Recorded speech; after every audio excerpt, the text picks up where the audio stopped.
Hi, I'm Tom Murphy, and I'm going to be responding to a prompt that goes, here we are, alive, at this moment, in this place, together.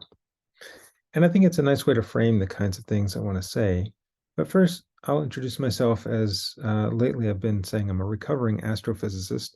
I've had a career of building instrumentation for telescopes and some space projects and just exploring the universe and what makes it tick. And it's been challenging, it's fun, it's demanding, rewarding, um, cutting edge technology, but it's also given me a lot of perspective on large timescales and large spatial scales. And I'm less interested lately in the science of astrophysics and more in what those perspectives can lend to our understanding of our current place as humanity on this planet. So, what I'm going to do is pick apart this prompt and treat it piece by piece and then modify it as I go and rebuild it in a slightly different way. So, it starts here we are. And the first thing we have to decide is who do we mean by we? Typically, when we say we in this context, we're talking about humans and specifically members of our civilization. Less so, say, hunter-gatherers or the Kalahari Bushmen were not on the same train. So think of it as human civilization. And I'd like to broaden that. I think we have to broaden that definition of we and recognize that we're part of a community of life, that humans are only 3% of animals by mass and 0.01% of all life by mass, because there's a lot of stuff out there, plants and bacteria and fungi, and we're just one of 10 million species. It's a very diverse Earth. So I think we really should be all of us in the more than human world. So the first modification is here we all are alive. So let's talk about alive. Are all of us alive? Are we all accounted for? And what I'm getting at here is that extinction rates are up by about 1,000 times over their background rates, the baseline. And at this stage, humans and our domesticated species or domesticated animals are 96% of all mammal mass on this planet, leaving only 4% in the form of wild mammals. And meanwhile, the mammal mass on this planet, wild mammal mass, we've reduced by 80%, most of it in the last 100 years.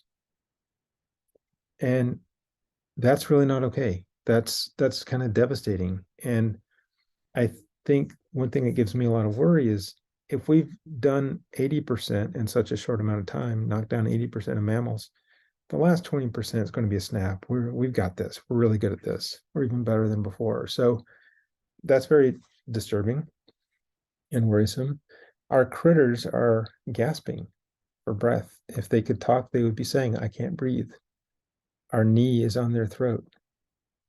And one thing I'd like to point out is that we can't just dismiss this as, oh, okay, because humans are fine, because we're not fine if the ecosystem's not fine. Think of the ecosystem as something like our body. It's got a lot of organs that do different things. Different species play different roles in this ecosystem that's been co-evolved to work together as a system. And so organ failure can be bad for us. And so if elements of our ecosystem, especially wide swaths of our ecosystem, are having trouble, then that's bad for our health as well. And you know the saying, if you haven't got your health, you haven't got anything. So if we haven't got ecosystem health, we really don't have anything because it's all founded, it's all based on an ecosystem. We don't exist separate from that. And so it's very important that we pay attention to this. So are we alive? Yes, we're alive, but we're desperately ill at the moment. We tend to focus on symptoms and treat them as separate things. Climate change is one of those symptoms, and it's one that we've started to pay a lot of attention to because finally, here's one that we see can directly affect us, and our organ is having trouble. with this particular symptom. There are a lot of symptoms, though: deforestation, habitat loss, fisheries decline, um, pollution, agricultural runoff in dead zones. And the list is just enormous of symptoms that tell us that we've got trouble. And it's all really from the same root cause. So we'd like to understand the fundamental disease and not just treat symptoms, because if somebody has a fever, you don't just give them cold water and put them in an ice bath to chill the fever. That's not going to treat the actual underlying disease. And so we need to watch out because we are ill as an entire system. So here we all are, barely alive at this moment. Let's talk about this moment. I think a lot of us perceive ourselves as at the apex of civilization, but it's a very unusual moment. And I think of it kind of like the crescendo of a glorious fireworks show. It's dazzling, it's impressive, it's kind of fun to watch, but it's temporary. And so to get at that kind of time scale and what this moment means, the universe is 13.8 billion years old. And humans have been around on this planet in some form for 2.5 to 3 million years. That's 1/5000th the age of the universe. So we're newcomers. We're the new kids on the block. It's hard to comprehend 2.5, 3 million years. So I'm going to compare that to a time scale that we do have intuition for and direct experience with. That's a 75-year human lifetime. So on that time scale, all of our history, agriculture, civilization, doesn't go back more than 10,000 years. That's just 15 weeks out of a 75-year lifetime. So it's like a recent hobby. It's something we just picked up. We're not even very good at it yet. We don't know what we're doing. Meanwhile, science has only been around for the last 4 days of this life. That's 400 years to us. And in the last day, we've ramped up our energy and resource usage by leaps and bounds. And in the last 12 hours alone of this 75-year life, we've done the majority of our fossil fuel burning and ecosystem damage. So I hope you realize that this can't continue. This thing that we're doing, it might be exciting, and we might think we're at the apex, but it's faltering and wavering right now. We're starting to see the cracks becoming visible. So a lot of people, I think, sense this and are concerned. And that makes sense. I've been very concerned about this. Okay, so here we all are, barely alive, at this most peculiar moment in this place. So let's talk about this place. And by this place, we mean Earth.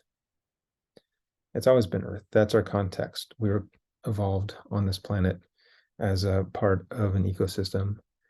And I want to give you some perspective on just how special this place is, especially in the context of space.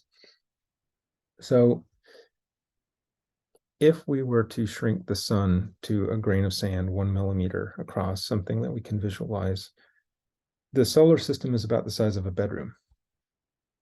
And the sun has 99.85% of the mass in this bedroom-sized solar system, all in this one sand grain. Jupiter claims almost all of the rest of that and is about the diameter of a human hair, barely visible. Earth is like a bacterium. We can't even see it. So this dusty solar system, bedroom-sized solar system, has less dust in it, less fewer planets in it, less dust than your laptop screen does, even after you've wiped it clean. It's really empty. It's really sparse. Meanwhile, we've only traveled 1/3 of a millimeter from our little bacterium Earth, and that's to the moon, and that was 50 years ago. Since then, we've just been really on the skin, barely skimming the surface of this bacterium-sized Earth. And meanwhile, this environment is very hostile to life. There's no air, there's no water, no food. So I hope you're not hungry. And besides lacking those basic requirements of life, which are all, by the way, on Earth, it's a radiation hazard. Once you get outside of the protective magnetosphere of Earth, the radiation is up by about 100 times larger, which means that if you're going to go to the moon or Mars, sign yourself up for cancer because you're going to get it in short order, no matter of a year or a few. So, in order to be protected, you'd have to live in caves. And think about how disappointing that would be to be sitting there wearing your spacesuit, but you're basically a caveman. Where did I go wrong? This is not what I imagined. So, one way to drive home the difficulty of resources in space is the International Space Station, which is one of these things that just basically skims across the Earth's surface, has to import its oxygen by rocket launch at a cost of about $100 million per rocket launch. It's that hard to take care of the most basic need of human life, which is air. You can't live without it for even a minute or two. And we're really tied to the Earth and Earth's resources, very strongly tied, because Earth is our haven and it's our heaven. It's our blue heaven. So here we all are, barely alive, at this most peculiar moment in this spectacular life-giving place together. But I'd say we're not really together. We've isolated ourselves as humans from the rest of the community of life. We've declared ourselves above everyone else, the pinnacle of evolution, the master species. We think Earth was made for us and we were made to rule the Earth, that it's our destiny somehow to have this glorious dominant presence on the planet. And it's kind of immature. We're like adolescents who think they're invincible and are oblivious to the harm that they might cause to themselves and others in their environment. So the problem with this is that by not paying attention to the rest of the system, the organs, we could die of organ failure. And if we remain in this isolated mode where we think we're somehow separate and we don't play by the same rules, we're not part of the system, and we let the system down and deprive it of the resources it needs, it's not going to go well for us. So here we all are, barely alive, at this most peculiar moment in this spectacular life-giving place, no longer together. So as members of the cult of human supremacy, which is another name for modern civilization, and that might seem extreme, but think about it. How do the people think of humans and think of ourselves? Is it as superior species, as the pinnacle? And if so, that brings problems. There are consequences to that kind of attitude, to the point where once, if having that attitude, we can't really be trusted with almost anything. So imagine that we pursue human equity and we see some people down below others, and we want to raise the standards for those people who are below. That means that we're going to claim more for us, more resources for humans, less for life. It's as if we deserve this, you don't. And that approach just won't work. I mean, it's not working well even in this lopsided arrangement, let alone trying to ramp up how much we give to the human population. So also, let's say that we could implement perfect democracy. Textbook democracy, perfect information flow, perfect representation, participation, no corruption. If the votes come from human supremacists, these cult members of our civilization, it's going to be for the short-term benefit of humans to the exclusion of the rest of the ecosystem, which is really just bad for all of us. It promotes this organ failure. How about renewable energy? So if we were to be successful at replacing our fossil fuel habit with solar and wind, and there are real technical hurdles to this, by the way, it's not a guarantee. I mean, there are things that fossil fuels do that we just can't get out of the renewables. But let's just say that, sweep those under the rug for a second. What if we could? My question is, what splendid things are we going to do with all that energy? And one way to answer that is to look at what splendid things have we done with the energy that we have had that we're using today. Well, we're knocking down forests, we're depleting the oceans, we're ruining habitat, we're eliminating species, we're losing biodiversity, we're losing soils, we're losing life, we're losing the vitality of the world. And so by prioritizing a transition on the energy front to renewable energy, we're basically saying the most important thing is that we keep civilization fully powered so we can go full speed ahead, whatever the consequences. So I think intent matters. What do we intend to do? Why should we be trusted with this great energy surplus? What are we going to do with it that's so great? And I'm not, color me skeptical that we're going to do good things with it, restore ecosystems, and prioritize the non-human world. So as long as all of these things are in the hands of human supremacists, I'm afraid that I'm not going to like the decisions that are made and the consequences. So if we don't learn to exercise restraint and sit on our hands, refrain from doing things just because we can, that spells failure. We have to adopt a stance of humility. And in my mind, the choice is humility or failure.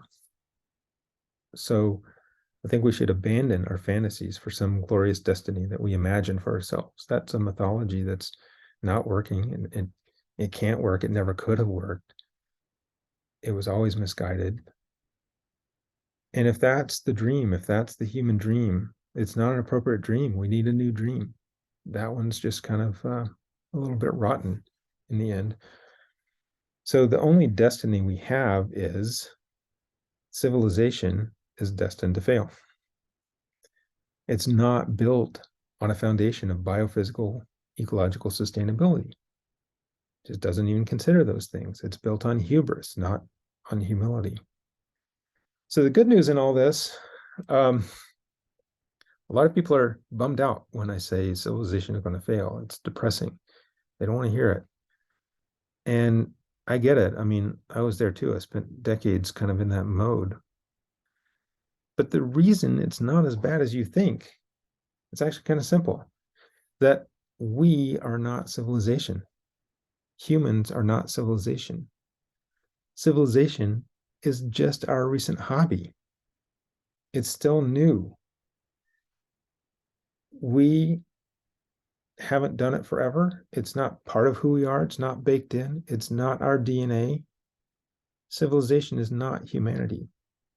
We don't need civilization to have meaningful and fulfilling lives. So where do we go from here? I don't have answers there. I don't really know, but I sense that it starts with a new appreciation. I think we need to break the spell.